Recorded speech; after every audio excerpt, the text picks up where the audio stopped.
मैं नदीम उर्फ बिल्लू सांडा। मैं इसलिए हत्या कर रहा था, मुझे नाम चाहिए, डॉन बनना मुझे पूरे पश्चिम उत्तर प्रदेश का। मुझे 5 मर्डर करने थे इकट्ठे। या मैं पैसे मांगता, अगर मुझे कोई पैसे न देता ना तो मैं उसे निपटाता। 5,95,000 में हज्जी इस्तगार प्रॉपर्टी डीलर मारा था मैंने। क्या नाम है, अमजद की हत्या करी थी मैंने। अब किन्हें मारना चाहते थे?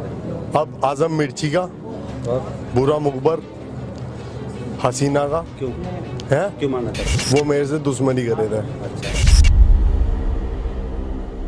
आप उसे सनकी कहें, उसे गुंडा कहें, उसे क्रिमिनल कहें, या फिर गैंगस्टर कहें, या फिर शार्प शूटर। अपराध के जितने भी अलंकार आप उसे दे सकते हैं दे दीजिए। वो इस पर बुरा नहीं मानता, बल्कि खुश होता है, क्योंकि वो डंके की चोट पर कहता है हाँ, उसे पश्चिमी उत्तर प्रदेश का सबसे बड़ा गुंडा बनना है। वो पुलिस को खुलेआम चुनौती देता है। मैं जो है ना अपनी जेल के अंदर अपने क्या नाम है बैरिंग के अंदर 3 दिन पहले कह दिया था मैं ना कस्टडी से भाग जाऊंगा मैं। अच्छा। आज ही, और उसी दिन भाग गया मैं। वो खुलेआम पुलिस इंस्पेक्टर पर गोली चला देता है। अच्छा, जब आज ये इन्होंने पकड़ा तो फायर किस पे किया था तुमने? इंस्पेक्टर साहब पे। क्यों है? क्यों? बस मर्जी थी मेरी, यूं मुझे पकड़ने के चक्कर में। अच्छा। वो तो इनके नसीब बढ़िया है, बच गए। वो खुलेआम डेमो देता है कि कैसे पुलिस की हथकड़ी भी उसे कैद नहीं कर सकती।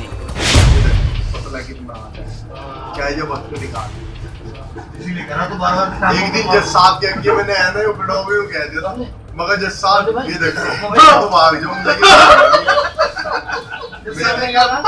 साहब कहने लगे ये पागल है, इसे है ना वीडियो में लाया करो। नदीम उर्फ बिल्लू सांडा पश्चिमी उत्तर प्रदेश से ताल्लुक रखता है। उसका अंदाज मजाकिया है, लेकिन वो अंदर से उतना ही खूंखार और शैतान है। कहा जाता है कि संजय दत्त की खलनायक फिल्म देखने के बाद उसने खलनायक बनने का इरादा पाल लिया।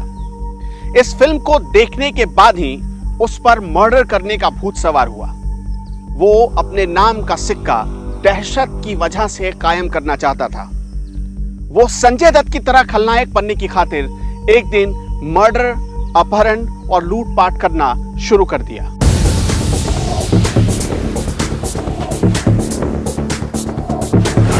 उसकी फेवरेट फिल्म है खलनायक, फेवरेट एक्टर संजय दत्त और फेवरेट शौक मर्डर। संजय दत्त तो रियल लाइफ के खलनायक है, लेकिन बिल्लू सांडा रियल लाइफ का खलनायक है। ये वो सांडा नहीं जिसका जब चाहे कोई तेल निकाल दे। ये सांडा जरा खिसका हुआ है, अक्खा बॉलीवुड का तेल निकालने वाला है। खलनायक फिल्म का एक गीत है, नायक नहीं खलनायक हूं मैं। इसी गाने में एक और लाइन है, बचपन में लिखी कहानी मेरी, कैसे बदलती जवानी मेरी, सारा समंदर मेरे पास है, एक बूंद पानी मेरी प्यासे है। ये लाइन बिल्लू सांडा की जिंदगी पर बिल्कुल फिट बैठती है। बिल्लू ने इतनी बार खलनायक फिल्म देख ली है कि उसे खलनायक फिल्म का एक एक डायलॉग याद है। वो जब भी पकड़ा जाता है या पुलिस कस्टडी से भागता है, उन्हीं डायलॉग्स को दोहराता है। उसकी कहानी आज जैसे जैसे आगे बढ़ेगी, आप ये बात भी समझ जाएंगे। पश्चिमी उत्तर प्रदेश के शातिर अपराधी बिल्लू सांडा और नदीम के हर क्राइम का आज हिसाब होगा। सांडा के इतिहास में जाएं, उससे पहले उसके क्राइम रिकॉर्ड पर एक नजर डालते हैं। बिल्लू सांडा और नदीम पर 16 संगीन मामले दर्ज हैं। उस पर मर्डर, लूट, फिरौती के लिए हत्या जैसे मामले हैं। अपराध की उसकी पूरी ट्रेनिंग उसे घर से ही मिली।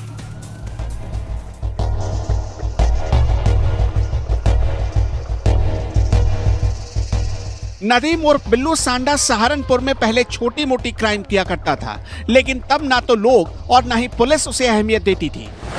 फिर उसने 2008 में कुछ ऐसा करने का सोचा जिससे उसका नाम अखबारों के फ्रंट पेज पर छप जाए। 2008 में सबसे पहले सुपारी लेकर पूजा उर्फ चवन्नी किन्नर को जान से मारने की कोशिश की, लेकिन नाकाम रहा। फिर फरवरी 2015 में बिल्लू ने पहला मर्डर किया। उसने आलम चौकीदार को मौत की नींद सुला दी और इसके बदले उसे 6 लाख रुपए मिले। बिल्लू इसके बाद समझ गया कि कारोबार अगर चल पड़ा तो पैसा, पावर और क्राइम की दुनिया में रुतबा तीनों उसे मिल सकते हैं। फिर तो उसे रियल लाइफ का खलनायक बनने से कोई नहीं रोक सकता। बिल्लू इस हसरत को पूरी करने के लिए किसी भी हद तक जाने को तैयार था। खून से हाथ रंगने में भी उसके हाथ जरा भी नहीं कांपते थे। पहली हत्या करने के सिर्फ 4 महीने बाद ही उसने दूसरी हत्या कर दी। 14 मई 2015 को उसने मंसूर कॉलोनी के रहने वाले इश्तिकार का मर्डर कर दिया और इसके बदले करीब 6.25 लाख रुपए लिए। मर्डर करने की उसकी भूख बढ़ती जा रही थी। दूसरा मर्डर करने के ठीक 1 महीने बाद ही उसने तीसरा मर्डर भी कर दिया। इस बार वो अपने घर से कुछ ही दूर पर रहने वाले अमजद की हत्या कर बैठा, पर पुलिस के हत्थे भी चढ़ गया। क्राइम बिल्लू सांडा को जैसे विरासत में मिली थी, क्योंकि बिल्लू सांडा के पिता भी एक बहुत बड़े क्रिमिनल हुआ करते थे। कहा जाता है कि 2015 में बिल्लू सांडा ने मर्डर का सिलसिला शुरू किया। सबसे पहले उसने फरवरी 2015 में इफ्तिकार नाम की एक चौकीदार की हत्या कर दी। इफ्तिकार की हत्या करने के लिए उसने 6 लाख रुपए की सुपारी ली थी। फिर जून 2015 में उसने अहमद नाम के एक शख्स की हत्या कर दी। अहमद की हत्या करने के लिए भी उसने अच्छी खासी और मोटी रकम ली थी। इसके बाद उसे पुलिस ने गिरफ्तार कर लिया। 17 महीने तक बिल्लू सांडा जेल में सड़ता रहा। उसे ख्याल आया कि कोई उसका बेल करवाने के लिए क्यों नहीं आ रहा।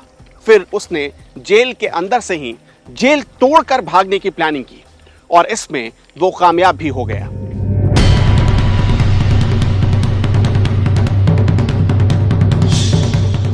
बिल्लू जेल में 1.5 साल से ज्यादा बिता चुका था। उसके घर से कोई उसकी जमानत करवाने को तैयार नहीं था। वो समझ चुका था कि अकेला है, इसलिए उसने कानूनी बहस करवाने की जगह कानून के सलाखों को तोड़कर फरार होने का प्लान बनाया। 4 जनवरी 2017 पुलिस की वैन में बिल्लू को सहारनपुर की जेल से कोर्ट की तरफ ले जाया जा रहा था। तभी वो रोशनदान तोड़कर फरार हो गया और उसने अपने 6 साथियों को भी भगा दिया। बिल्लू सांडा को बचपन से ही मर्डर करने का शौक था। 4 जनवरी 2017 को जब सहारनपुर कोर्ट में उसे पेशी के लिए ले जाया जा रहा था, तब वो पुलिस को चकमा देकर पुलिस वैन से फरार हो गया। उसके पहले वो 1.5 साल तक सहारनपुर की जिला जेल में बंद था। कोई उसकी बेल कराने तक को तैयार नहीं हो रहा था।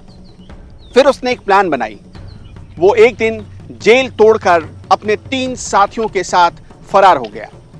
फरार होने के बाद उसने सहारनपुर के एक प्रॉपर्टी डीलर इंतजार से 10 लाख रुपए की फिरौती मांगी। इंतजार ने वो फिरौती देने से इनकार कर दिया और फिर बिल्लू सांडा उसकी हत्या की साजिशें बुनने लगा। बिल्लू के फरार होते ही पुलिस ने उसके खिलाफ 12,000 रुपए का इनाम रख दिया और उसके साथियों पर 5-5 हजार रुपए का। 7 जनवरी 2017 सुबह 5 बजे पुलिस को बिल्लू की खबर मिली। पुलिस अधिकारी जितेंद्र कालरा पुलिस टीम के साथ पहुंच गए। नदीम और बिल्लू सांडा की घेराबंदी कर ली गई। बिल्लू सांडा की फरारी के बाद कुतुबशेर पुलिस की क्राइम ब्रांच ने उसे गिरफ्तार करने का पूरा प्लान बनाया। सर्विलांस लगाया गया और उसे सफदलपुर तिराहे पर धर दबोचा गया। दरअसल सफदलपुर तिराहे पर बिल्लू सांडा 20 लाख की फिरौती वसूलने गया था। वो एक शख्स की हत्या करना चाहता था, लेकिन हत्या से पहले ही वो पुलिस के हाथ लग गया। जबरदस्त एनकाउंटर हुआ और बिल्लू सांडा फिर से गिरफ्तार हो गया।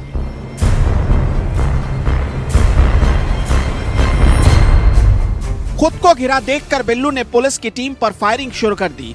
बीच सड़क पर दोनों ओर से ताबड़तोड़ गोलियां चलने लगी, लेकिन तभी पुलिस की एक गोली बिल्लू के पैरों में जा लगी। उसके बाद बिल्लू ने इंस्पेक्टर पर फायर कर दिया। उसकी फायरिंग में इंस्पेक्टर बाल बाल बच गए और भागने के सिर्फ 72 घंटे बाद पुलिस के हत्थे चढ़ गया बिल्लू सांडा। सोशल मीडिया पर इस वीडियो को बिल्लू सांडा के एनकाउंटर का वीडियो बताया जाता है और दावा किया जाता है कि ये वीडियो सहारनपुर के सफदलपुर तिराहे का है। पुलिस का डंडा चला तो बिल्लू ने राज खोलने शुरू कर दिए। उसने पुलिस को जानकारी दी कि उसकी बेल नहीं हो पा रही थी। बेल के लिए उसे पैसों की जरूरत आ पड़ी थी और पैसों के इंतजाम का एक ही तरीका बचा था, वो जेल से बाहर निकले और किसी से रंगदारी वसूले। उसने इंतजार नाम की एक कारोबारी को धमकी दी कि अगर रंगदारी नहीं दी गई तो पूरे परिवार को खत्म कर देगा। बिल्लू सांडा पर 1-2 नहीं पूरे 16 मामले चल रहे हैं। सारे मामले अपराध के हैं। सबसे बड़ी बात कि बिल्लू सांडा दावे के साथ कहता है कि वो जेल तोड़कर फरार हो जाएगा, और हो जाता है। इसलिए उसे जिस जेल में रखा गया वहां पर उसे सीसीटीवी की निगरानी में रखा गया है। इसकी बड़ी वजह यह है कि बिल्लू सांडा 24 घंटे क्या करता है इस पर पुलिस नजर रखती है, ताकि फिर से वो किसी जेल ब्रेक को अंजाम ना दे पाए।